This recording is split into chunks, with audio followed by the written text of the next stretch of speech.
오늘 본문 4절에서 느헤미야가 고국에서 온 형제로부터 예루살렘의 소식을 듣고 앉아서 울고 수일 동안 슬퍼했다고 합니다. 그래서 이 시간에는 느헤미야의 눈물에 대해서 말씀하려고 합니다. 느헤미야가 어떤 소식을 들었길래 울었던 것일까요? 2절에 보면 느헤미야의 동생인 하나니가 두 사람과 함께 유다에서 느헤미야에게로 온 것입니다. 이때 느헤미야가 유다와 예루살렘 사람들의 형편을 묻습니다. 그러자 그들이 느헤미야에게 그 지방 거기에서 큰 환난을 당하고 능력을 받으며 예루살렘 성은 허물어지고 성문들은 불탔다고 하는 소식을 듣고 울고 슬퍼한 것입니다. 우리가 이러한 사람이 되어야 합니다. 왜냐하면 오늘 본문의 느헤미야는 바사 제국의 고관으로서 개인적으로는 아무런 어려움이 없었고 평안한 중에 살고 있었습니다. 그러나 느헤미야는 이것으로 만족하지 않았던 것입니다. 고난 중에 있는 민족의 문제, 그리고 고난 중에 있는 이스라엘을 자신이 고난당하는 것처럼 여겼고 자신의 문제와 고난으로 여겼기 때문에 슬퍼하면서 울었던 것입니다. 그러면 느헤미야가 고국의 소식을 듣고 얼마 동안 울고 슬퍼했다고 합니까? 역시 4절에 보면 내가 이 말을 듣고 앉아서 울고 수일 동안 슬퍼했다고 합니다. 우리가 이 말씀에서 볼 수 있는 것처럼 느헤미야가 고국의 소식을 듣고 적지 않게 충격을 받았다는 것을 알 수 있습니다. 예루살렘 성이 허물어지고 성문들이 불탔다고 하면 그 주변 이 민족들이 시시때때로 예루살렘에 드나들면서 예루살렘 주민들을 괴롭힐 터인데 하면서 몹시 걱정을 하였던 것입니다. 느헤미야는 사실 개인적으로는 바사 제국의 고관으로서 영화를 누리고 있었습니다. 그러나 느헤미야는 개인적인 영화에만 빠져 있지 않았던 것입니다. 자신도 하나님의 백성인 것을 기억하고 이를 더 중시 여겼던 것입니다. 느헤미야가 이러했기 때문에 백성들의 환난에 관한 소식을 듣고 자기 자신의 일처럼 고뇌하였던 것입니다. 울고 또 울었던 것입니다. 자기를 위해서가 아니라 예루살렘 사람들을 위해서 그리했던 것입니다. 우리가 이러해야 합니다. 우리가 늘 내 문제만 가지고 안타까워하는 것이 아니라 다른 사람들을 위해 기도하고 나라를 위해서 기도하는 아름다운 사람이 되어야 합니다. 그런데 울면 눈물을 흘리게 되는데 이 눈물에 대해서 여러 가지 좋은 일들이 생긴다고 합니다. 건강하게 한답니다. 자, 그리고 느헤미야는 슬퍼하며 눈물 흘리는 것으로 그칩니까? 역시 4절 하반절에 하늘의 하나님 앞에 금식하며 기도했다고 합니다. 그러면 왜 이 느헤미야가 이렇게 울며 슬퍼하다가 하나님께 기도한 것일까요? 이유는 슬퍼하며 우는 것이 해결책이 아닌 것을 알고 있었기 때문입니다. 사랑하시는 성도 여러분, 우는 것이 문제의 해결책이 아닙니다. 슬퍼한다고 슬픔이 없어지는 것 아닙니다. 찬송가 544장 가사대로입니다. 울어도 못합니다. 안 됩니다. 눈물 흘려도 그렇습니다. 힘써도 안 되고 참아도 안 됩니다. 믿으면 되는 겁니다.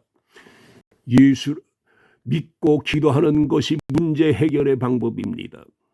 왜냐하면 우리가 믿고 기도할 때에 주님께서 그 문제에 개입하시기 때문입니다. 그러므로 우리들도 어려울 때에, 슬플 때에, 힘들 때에 굳이 음식을 먹을 것이 아니라 기도하면서 음식을 거르는 것도 바람직한 것입니다. 그런데 이 느헤미야가 하나님께 그냥 기도를 했다고 합니까? 아닙니다. 4절 하반절에서 볼 수 있는 것처럼 느헤미야가 울고 수일 동안 슬퍼하며 하늘의 하나님 앞에 금식했다고 합니다. 느헤미야가 왜 이렇게 한 것일까요? 그 이유는 금식은 기도의 효과를 높이기 위하여 하나님 앞에서 자신의 간절함을 표시하는 방법입니다. 기도의 효과를 위해서 그가 금식을 하면서 기도했던 것입니다. 그런데 이런 기도와 금식은 에스라도 했고 에스더도 했고 다니엘도 했고 사무엘도 하였던 것입니다. 이처럼 우리들도 어려울 때나 슬플 때에 속상할 때에 금식하면서 기도하는 것이 바람직한 것입니다. 그리고 이 느헤미야가 고국의 소식을 듣고 슬퍼하면서 금식하면서 기도한 것으로 봤을 때에 그가 어떤 사람일까요? 기도의 사람이고 믿음의 사람이고 나라를 사랑하고 자기 백성들을 사랑한 사람이라고 하는 것을 알 수 있습니다. 그리고 매우 적극적이었다는 것을 알 수 있습니다. 우리가 이러해야 합니다.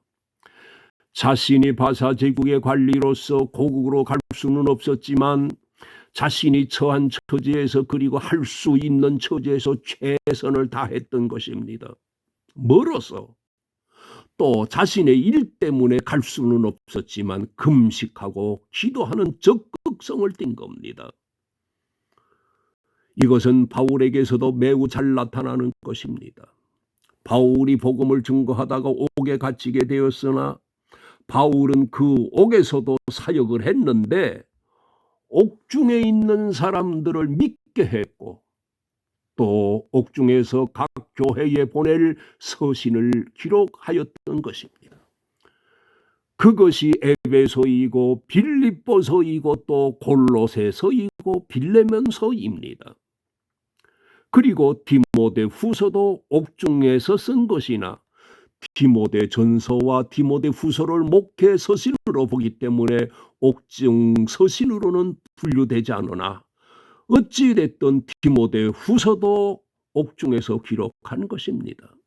우리들이 이러해야 합니다. 마음뿐이지 어쩔 수 없네가 되어서는 안 되는 것입니다.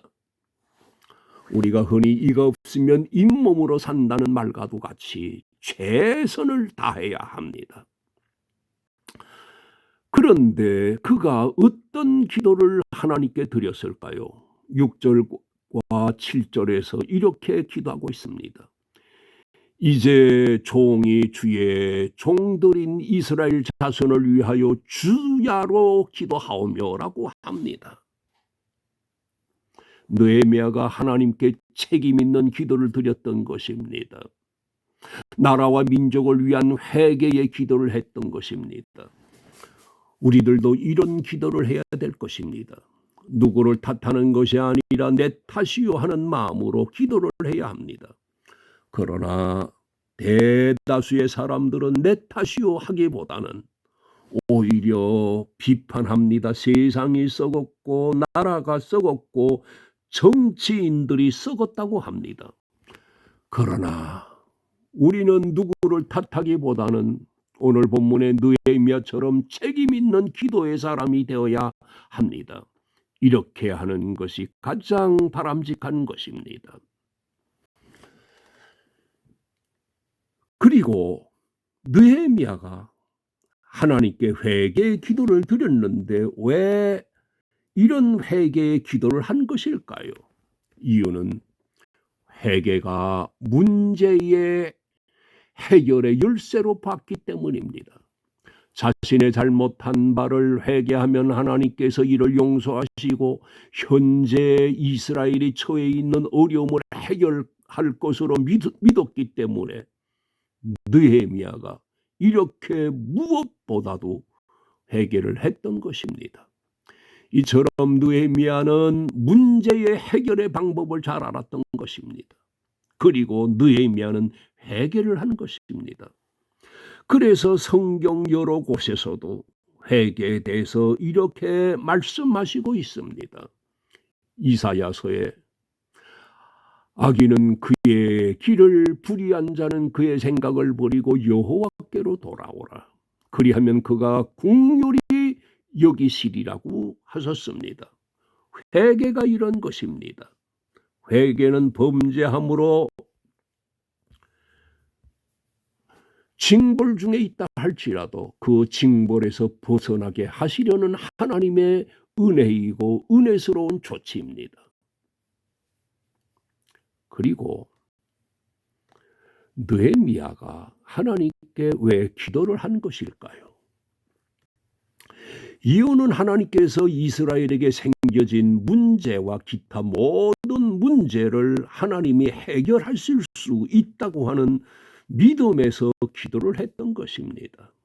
그런데 이 느헤미야의 기도에서 그가 어떤 신관을 가지고 있는가 하는 것을 알 수 있는데 그가 어떤 신관을 가지고 있었을까요? 5절에 잘 나타납니다.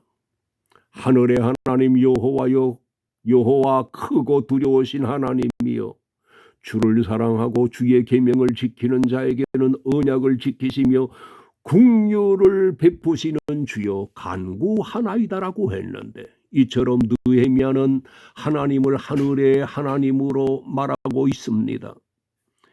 느헤미야의 이 말은 하나님은 우리 인생과는 다르게 지극히 거룩하신 초월적인 존재로 여기고 있는 것입니다. 그러면서도 동시에 하나님은 우리 인생과 멀리 떨어져 계시는 분이 아니시라.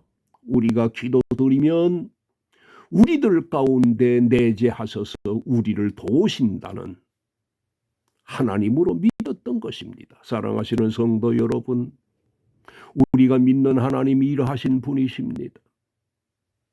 하나님은 우리 인생들과 구별되게 거룩하신 분이시고 초월적인 존재이시면서도 우리를 외면하시거나 나 몰라라 하시는 분이 아니시고, 우리가 간구를 하면 그 기도 소리를 들으시고 우리가 사는 이 삶의 현장에 오셔서 우리에게 필요한 바를 해결해 주시는 것입니다. 그런데 느헤미야의 눈물의 기도가 어떻게 되었을까요? 느헤미야 2장에서 하나님의 놀라운 역사가 나타납니다. 이처럼 느헤미야의 눈물의 기도가 헛되지 않았던 것입니다.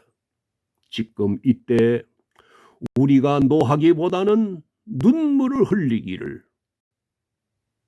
하나님께서 더 바라신다는 것을 기억해야 합니다.